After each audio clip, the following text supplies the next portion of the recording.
오늘 오후에 증거할 하나님의 말씀의 제목은 음녀의 미혹, 이런 제목으로 하나님의 말씀을 증거하고 함께 은혜 받고자 합니다. 미혹이란 말은 유혹 이렇게도 말할 수 있겠습니다. 음녀의 미혹 혹은 음녀의 유혹을 조심하라는 것. 음녀는 어떤 사람이 음녀예요? 누가 음녀예요? 음녀가 음녀예요? 예. 음녀는 정당한 배우자가 아닌 이성, 정당하게 결혼해서 이 경건한 이 부부 생활하는 건 참 아름다운 일인데, 정당한 배우자가 아닌 이성, 음녀를 다른 말로 하면 창녀라고도 할 수 있겠습니다.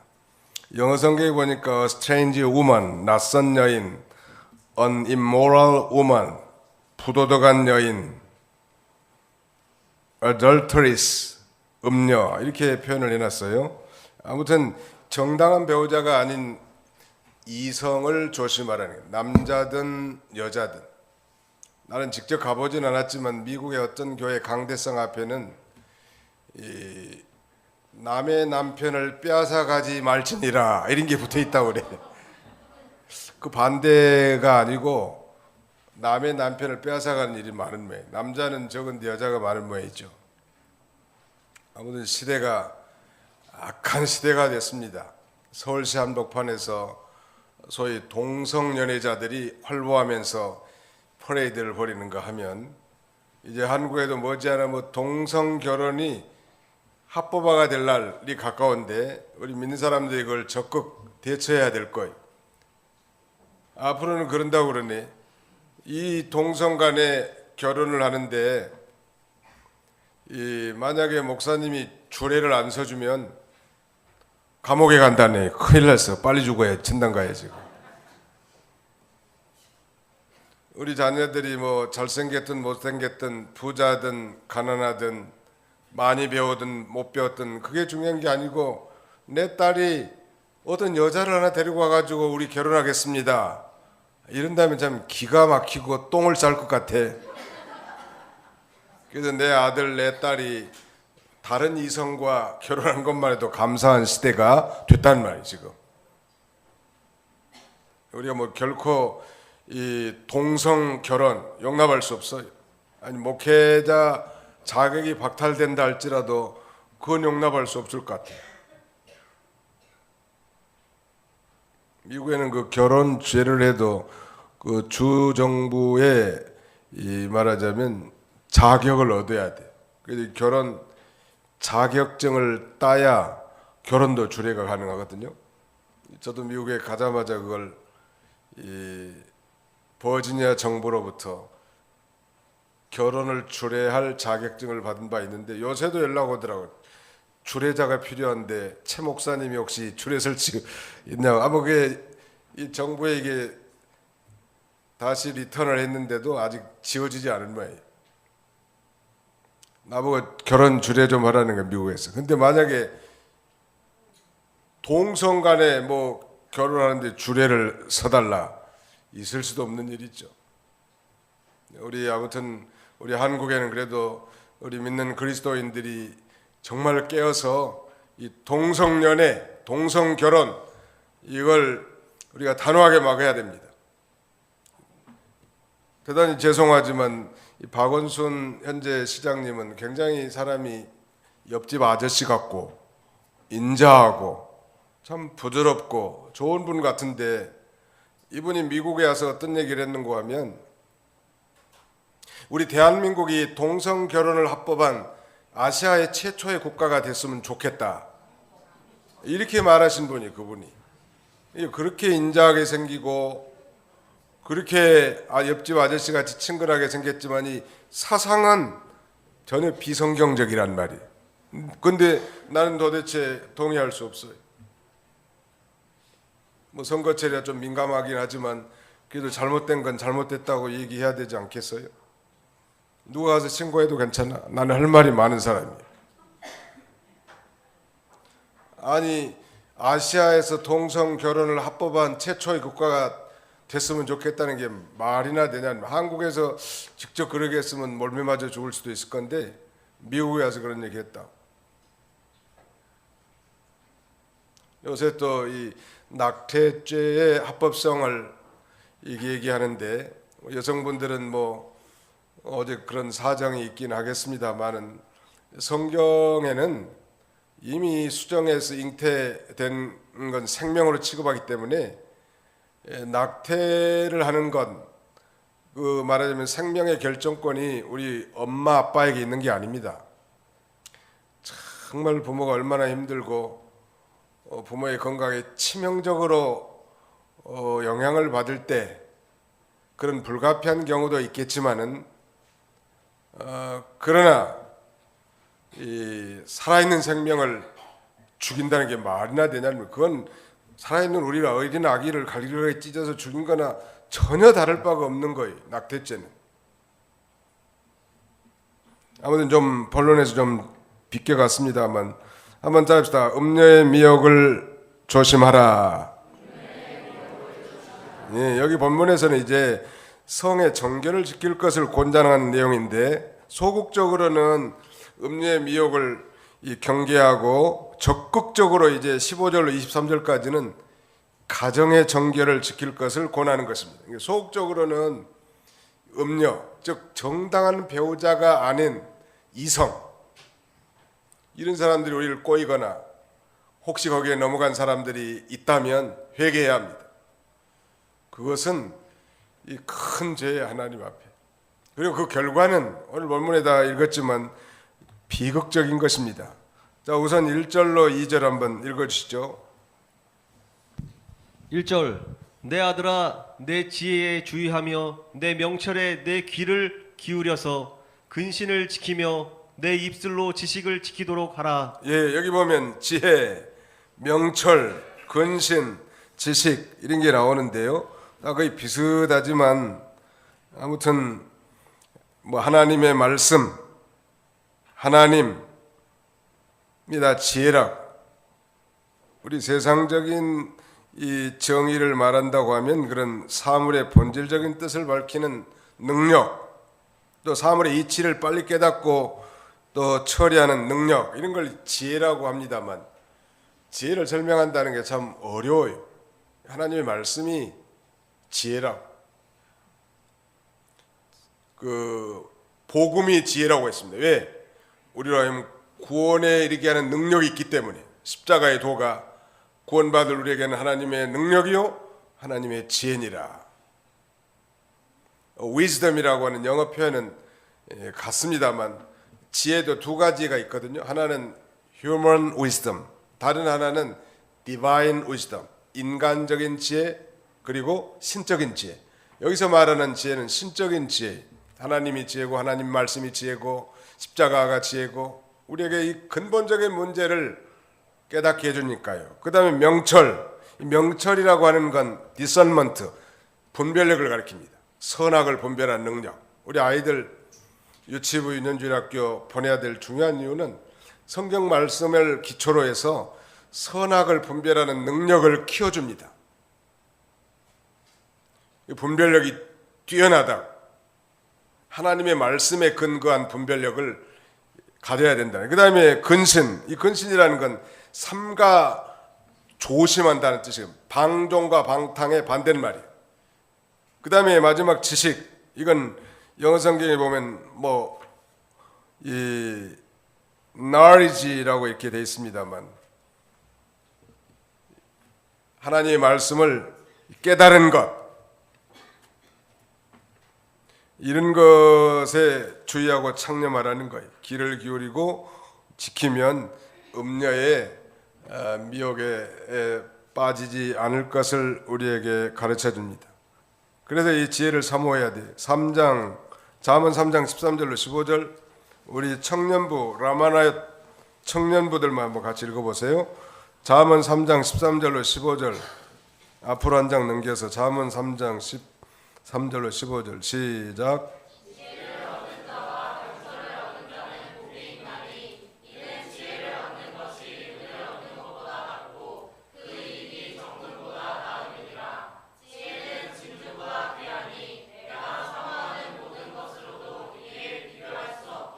예, 지혜를 얻은 자, 명철을 얻은 자가 복이 있는데 여기 보니까 은이나 정금이나 진주하고도 비교할 수 없을 만큼 귀하다는 거예요.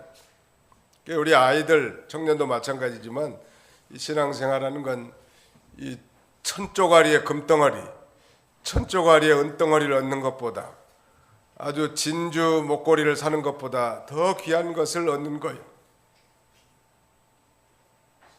성경은 우리가 이미 배운 대로 여호와를 경외하는 것이 지혜나 지식의 시작, 근본이라고.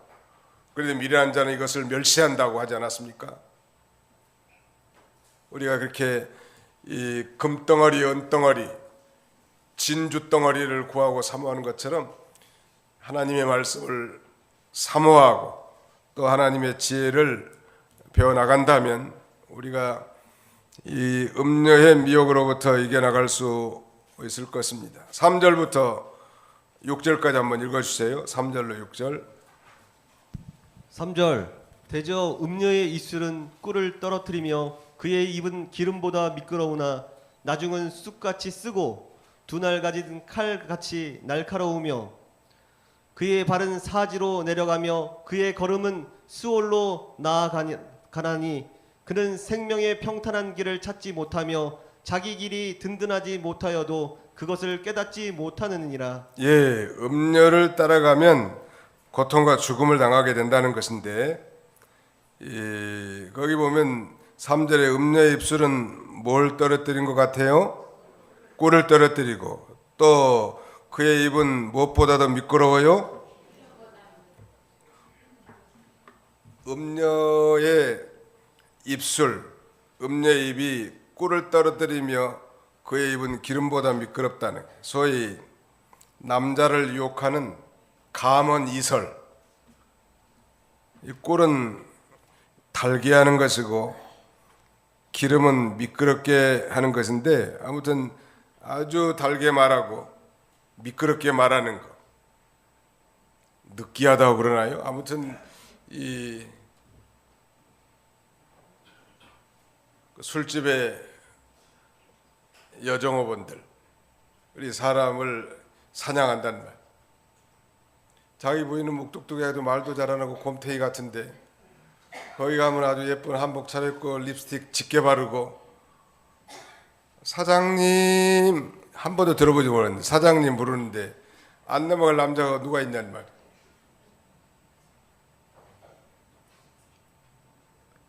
이 정당한 배우자가 아닌 이성과 은밀하게 사귀는 것은 꿀과 같이 뭐 달콤한 것 같고 기름처럼 미끄러운 것 같지만 그래도 그 매력에 끌려가기 마련인데, 결국 결국은 쑥과 같이 쓰고 칼이 찌르듯 고통을 당하게 된다는 것.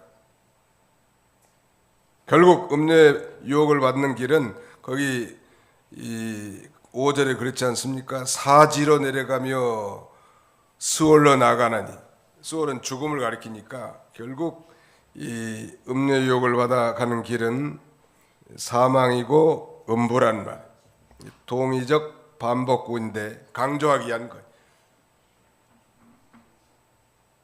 자, 우리 그 성경의 인물 가운데 음녀의 미혹에 넘어간 사람이 누구죠?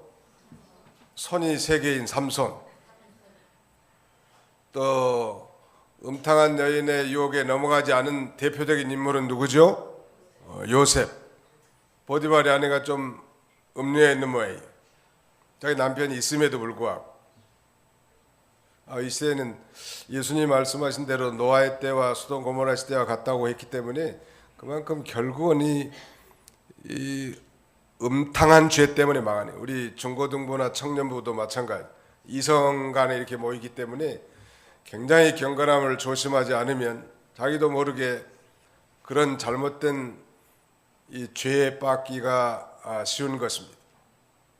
이 말세의 죄는 결국 음란방탕죄로 망할 것 같아요. 근데 문제는 역사적으로 어느 시대나 국가 강대국의 흥망성쇠 배후를 보면 음란방탕한 죄 때문에 망하는 거예요. 유명한 이탈리아의 소위 폼페이의 최후라는 그런 전시회도 한국에서 있었습니다만 그때 당시에 이 타락상이 얼마나 심각한지 화산재에 묻힌 그런 화석들 가지고도 분간할 정도라는 거 아닙니까?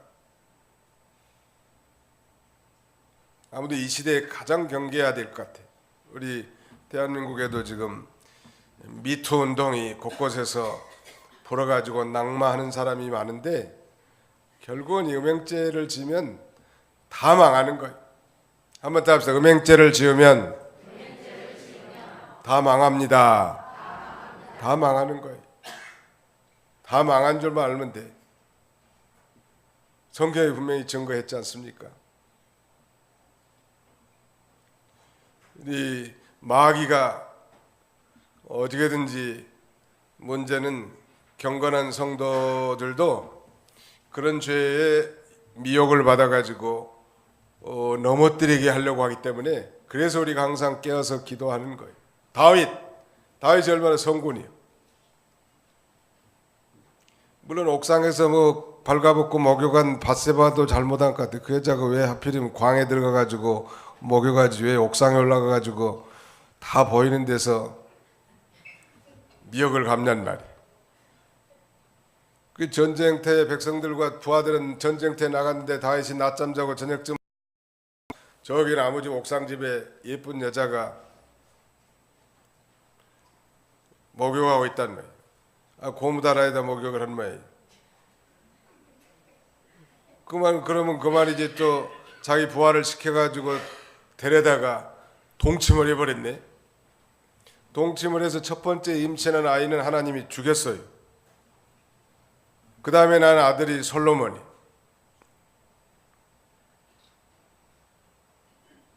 물론 다윗은 정말 침상에 뜨도록 여가 적시도록 철두철미하게 회개하고 다시는 그런 죄를 빠지지 않았습니다.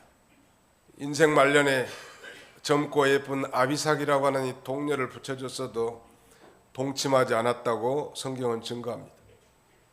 아무튼 남자건 여자건 합법적인 범위 안에서 하나님 허락하신 배우자 안에서 부부 생활하는 건 하나님이 기뻐하실 일이지만 불법적인 거, 요새는 또 젊은이들 같은 경우는 데이트 폭력이라는 게 있는데 자기가 마음에 든 여성이나 남성은 별로 없는 것 같은 여성, 아니 사랑이라는 게 두 사람이 불꽃이 튀어야 사랑이 되는 건데 혼자 짝사랑해가지고 자기 사랑 안 받아준다고 데려다가 잡아 죽이기도 하고 해코지 한단 말.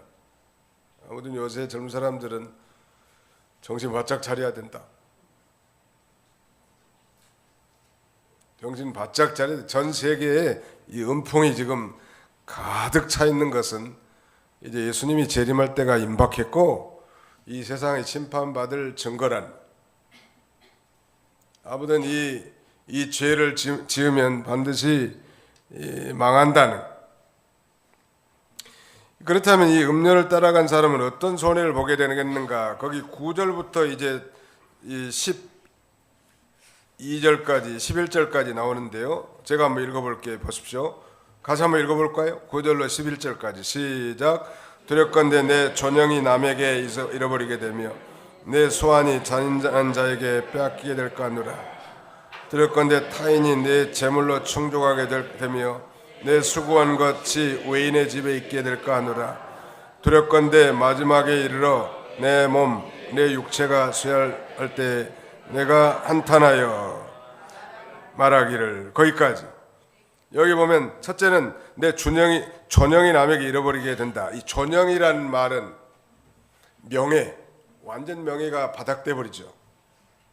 요새 뭐 국회의원, 뭐 교수, 조민기라고 하는 아주 조각 같은 잘생긴 남자가 있는데 조민기 아세요? 어떻게 알아? 한 번도 안 보고. 조민기 아세요? 그 학생들 아마 성추행한 혐의로 조사받다가 참 창피하니까 목매달아 죽은 거예요. 어디 그렇게 잘생긴 사람이 퍽퍽 죽는지 참 알 수가 없다. 좀 회개하고 다시는 그런 죄를 범하지 말고 감옥살이 몇 년 하면 다시 회생할 기회가 있을 건데 그 가족들에게 씻을 수 없는 상처를 준 거 아니에요?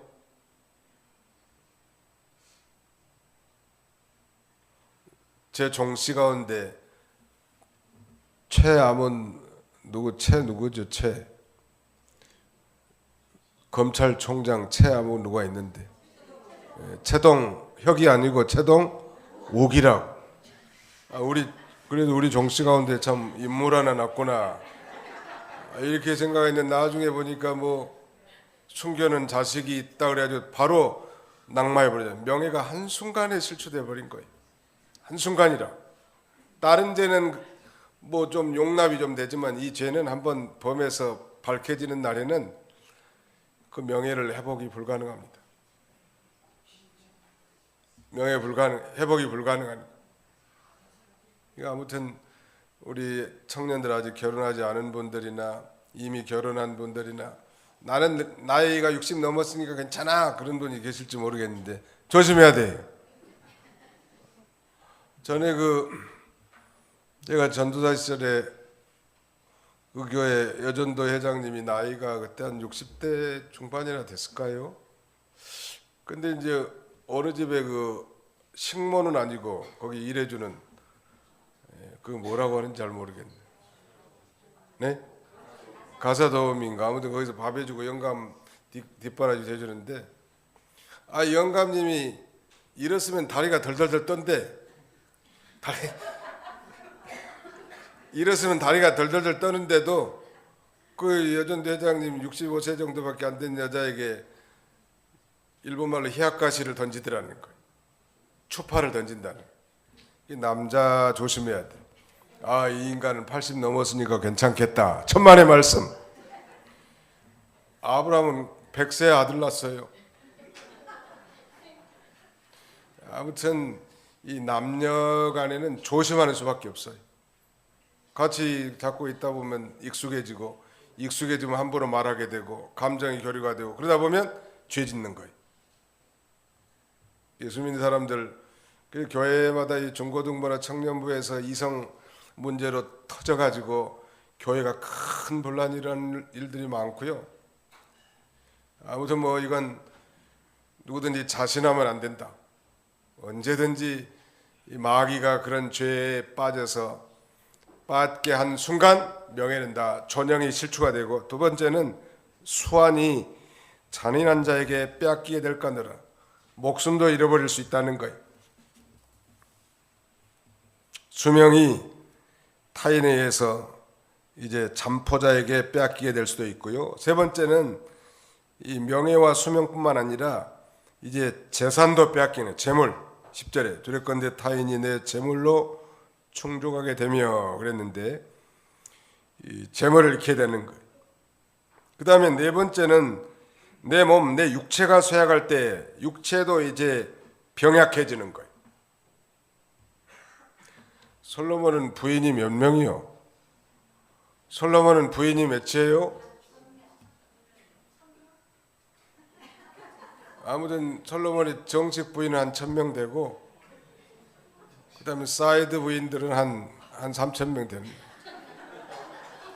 그 1000명 나머지 2000명은 다 제껴두고 한 1000명만 가지고 한번 생각해 봅시다. 그럼 솔로몬하고 하룻밤 자기 위해서 얼마나 기다려야 돼?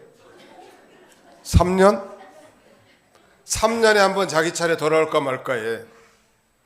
그러니까 여자가 정신이 돌아버릴 거 아니에요? 남편의 사랑을 충분히 받아야 될 텐데 3년에 한 번씩 그것도 몸이나 아프면은 자기 차지도 안 될 건데.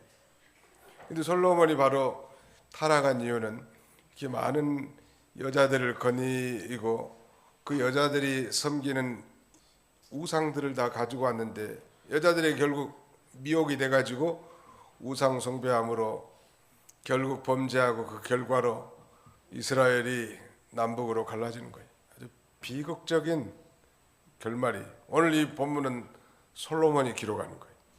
그가 말년에 철두철미하게 회개하고 정말로 아마 그 이방에서 온 여자들 가운데는 음료도 있었던 모양이 아마. 그러니까 이 지혜와 지식, 근신, 명철을 주의하고 잘 지키라는 것. 그래야 그런 죄에 넘어가지 않을 것을 아주 뼈저리게 증거하는 것입니다. 어떻게 이 음행죄를 이길 수 있을까요? 적극적으로는 이제 정당한 결혼을 하고 다른 여자를 사랑하지 말라. 이제 결혼을 했으면 이제는 평생 하나님과 합법적으로 하나님 맺어주신 그 배우자만을 사랑하라고 성경은 가르칩니다. 거기 15절부터 한번 읽어주세요. 15절. 너는 내 우물에서 물을 마시며 내 샘에서 흐르는 물을 마시라. 어찌하여 내 샘물을 집 밖으로 넘치게 하며 내 도랑물을 거리로 흘러가게 하겠느냐. 그 물이 내게만 있게 하고 타인과 더불어 그것을 나누지 말아라. 내 샘으로 복되게 하라. 내가 젊어서 취한 아내를 즐거워하라. 그는 사랑스러운 암사슴 같고 아름다운 암노루 같으니 너는 그의 품을 항상 족하게 여기며 그의 사랑을 항상 연모하라. 내 아들아. 예, 거기 보시면 15절에 내 우물에서 물을 마시며 내 샘에서 흐르는 물을 마시라. 좀 비유적 표현을 썼는데 여기 우물과 샘은 자기 아내를 가리킵니다. 그 다음에 물과 흐르는 물은 아내의 사랑을 가리키는 것이죠. 다시 말씀드리면 남편은 자기의 우물이고 샘인 아내의 사랑으로만 만족하고 기뻐하는 거예요. 네 샘물을 집 밖으로 넘치게 하겠으며 그랬는데 또 내 도랑물을 거리로 흘러가게 하겠느냐. 만약에 이혼을 하게 된다면 자기의 샘물과 도랑물을 집 밖으로 또 거리로 흘러가게 한 거란 말. 아무튼 우리가 다 완벽한 사람은 없지만 하나님께서 정당하게 합법적으로 결혼한 그 배우자만을 사랑하는, 여자도 마찬가지고 남자도 마찬가지. 하나님께서 지금 그 이슬람 같은 데는 부인을 4가지 얻는 걸 합법적으로 이렇게 한다고 합니다. 합법적이에요. 오사마 빈 라덴도 부인이 4이었지 않습니까? 그 무슬림의 아마 창시자 마호메트도 부인이 4인 모양이에요. 그러니 나라가 시끌벅적하지 않아요? 이게 심각한 문제예요. 그런데 이제 유교라든지 모세율법이라든지 말하자면 유교에서는 특별히 7거지 악이라고 해가지고 이혼을 합법화했단 말이에요. 예수님은 음행한 연고 외에는 이혼할 수 없다고 못 박아놨는데 그것은 음행했다고 반드시 이혼하라는 얘기는 아니죠. 어떻게든지 하나님께서는 이혼을 싫어하시고 어떻게든 화목하고 살라는 거예요. 오늘날 참 기가 막힌 것은 결혼할 때는 죽을 똥 살 똥 그렇게 사랑해놓고 그 다음에 이렇게 많이 가정이 해체되는 건 참 불행한 일이에요. 노력을 많이 해야 된다고 그래. 우리가 처음에는 한 1, 2년 정도는 그저 꿀같이 허니문 기간이 있겠지만 내내 그러면 얼마나 좋겠습니까마는 그 약발이 다 끝나. 빠른 사람은 1년 안에 끝난 사람도 있대요. 보통 평균 한 2년 간다는데 그 다음에는 뭘로 살 거예요? 믿음으로 사는 거예요. 놀라운 것은 하나님이 사람 남자에게 여자가 많이 필요하다면 너는 내 여자하고 결혼할지나 이렇게 했을 건데 하나님은 분명히 성경의 원리 원칙은 일남일녀란 말이에요. 왜 일남일녀라고 했는가? 말라기 보면 경건한 후손을 얻기 위해서 이 한 남자가 한 여자를 취하도록 그렇게 해놓은 것입니다.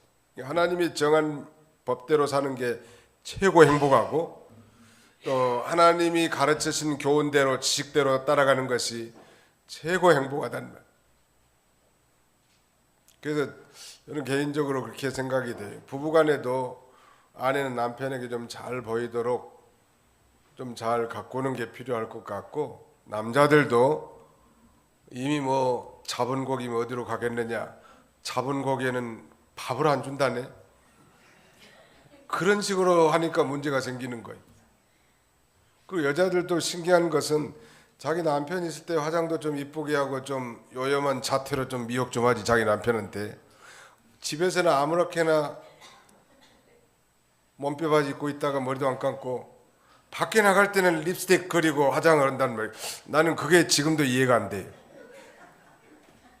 사실은 자기 남편에게 가장 예쁘게 보이고 자기 아내에게 가장 믿음직한 남편이 보이도록 노력할 필요는 있을 것 같습니다. 끊임없이 그래 사랑하려고 예를 쓰고 그렇게 하지 않으면 실패해요.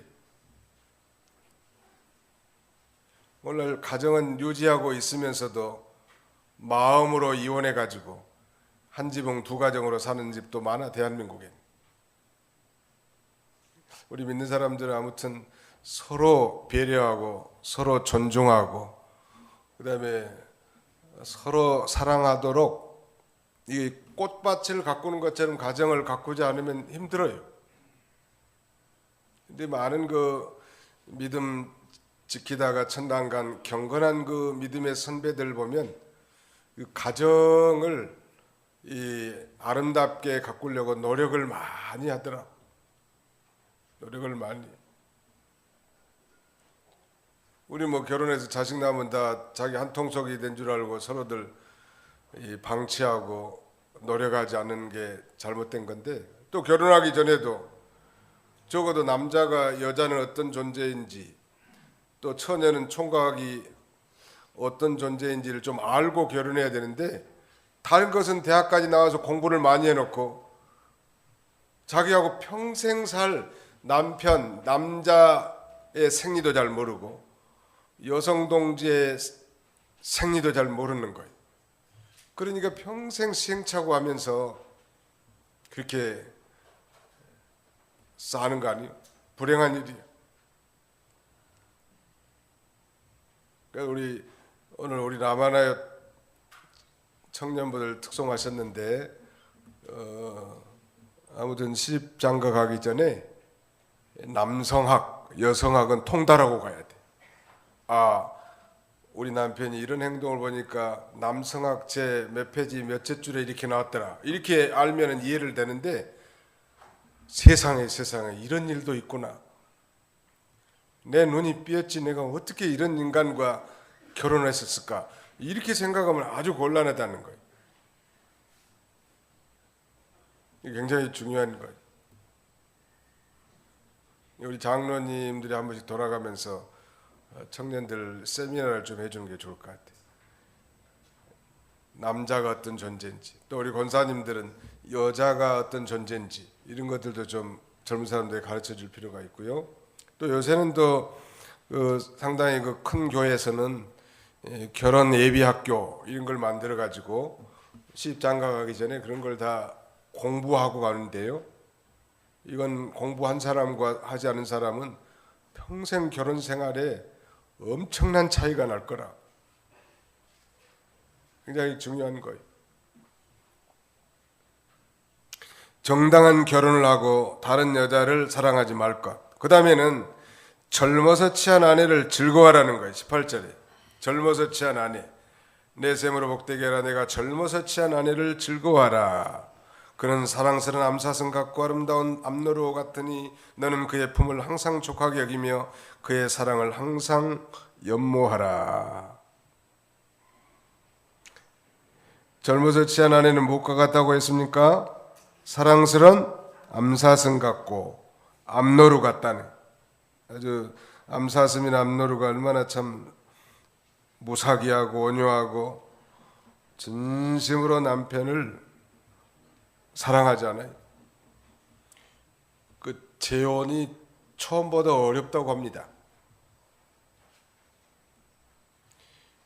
왜냐하면 초혼은 그래도 미운정 고운정 다 들어서 이렇게 암사슴 암노루 같이 희생과 헌신하고 이렇게 사는데, 재혼하면 일단 스펙이 있어야 된다네.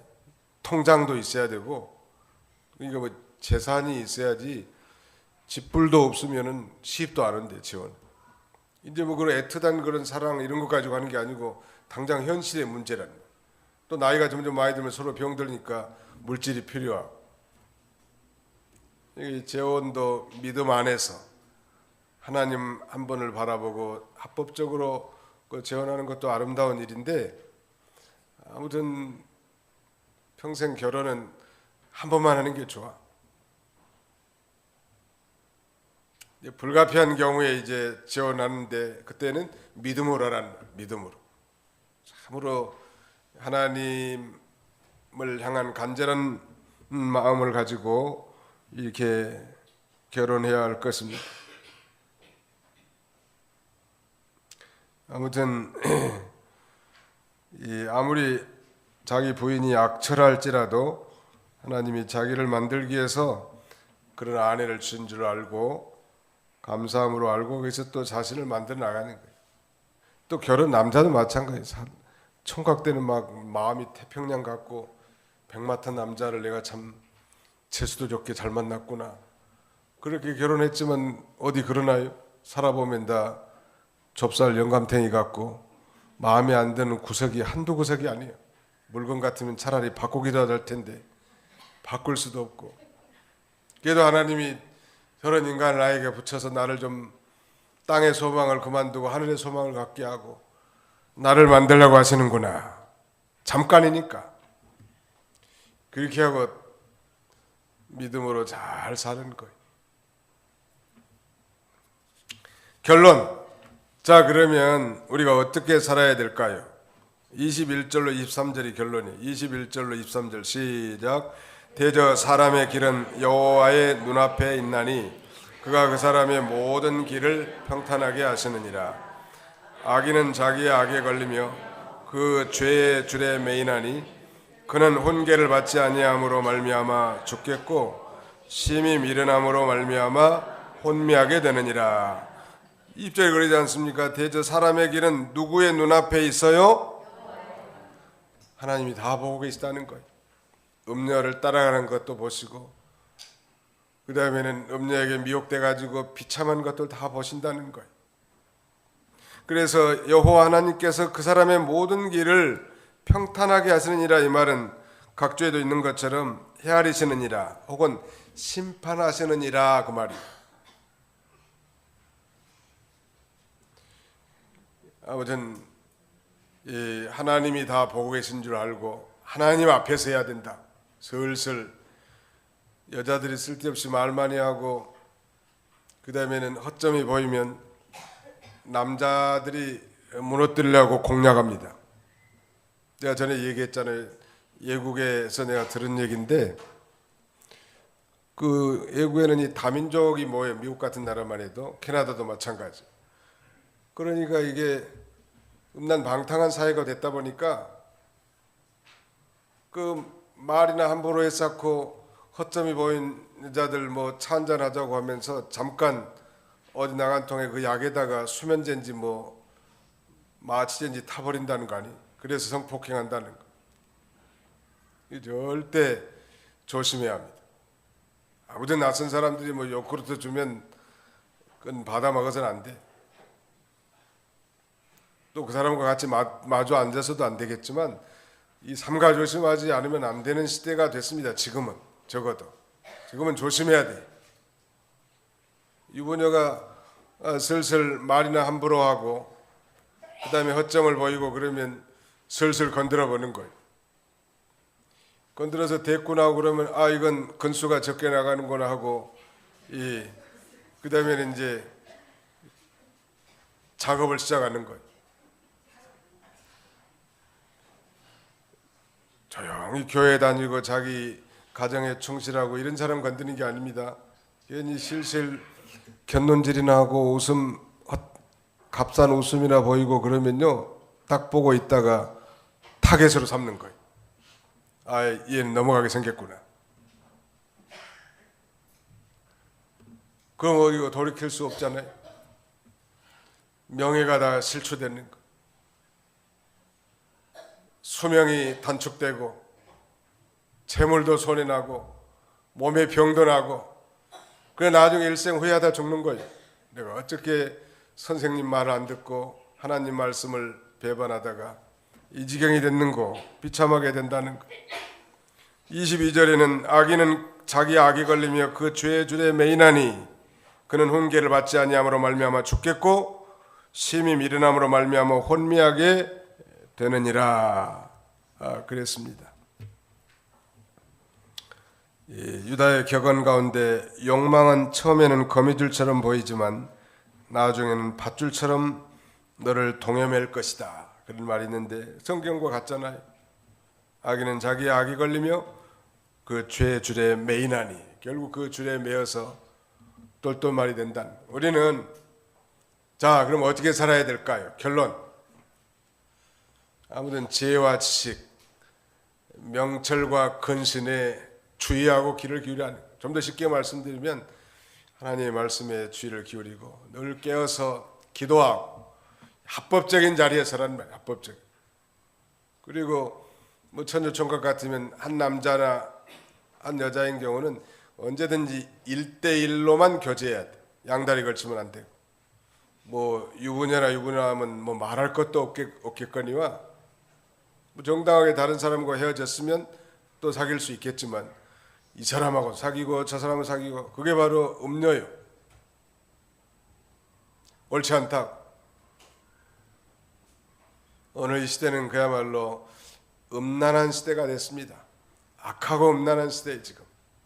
모두가 다 이 음란 죄 때문에 망하는 시대가 됐는데 우리 믿는 사람들 특별히 기도하고 이 경건의 성공자가 다 되시기를 주님의 이름으로 축원합니다.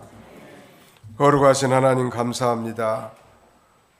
오늘 이 시간에도 잠언의 말씀을 통하여 음녀의 미혹을 조심하라고 소극적으로는 그 음녀의 이 유혹을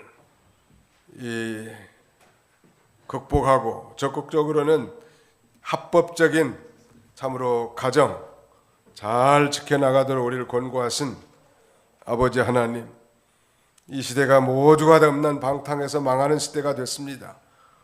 남자든 여자든 지금 술 마시고 시가고 장가가는 이런 타락한 세계는 이제 예수님 재림이 임박한 징조라고 했사오니 이런 시대가 온 줄 알고 더욱 우리가 믿음에 정진하고 하나님 말씀에 창념하고 또 성령 안에서 힘써 기도함으로 이 경건 생활을 유지함으로 늘 하나님의 신령한 은혜가 우리 가운데 충만하게 넘치도록 인도하여 주시옵소서. 예수님의 이름으로 기도하옵나이다. 아멘.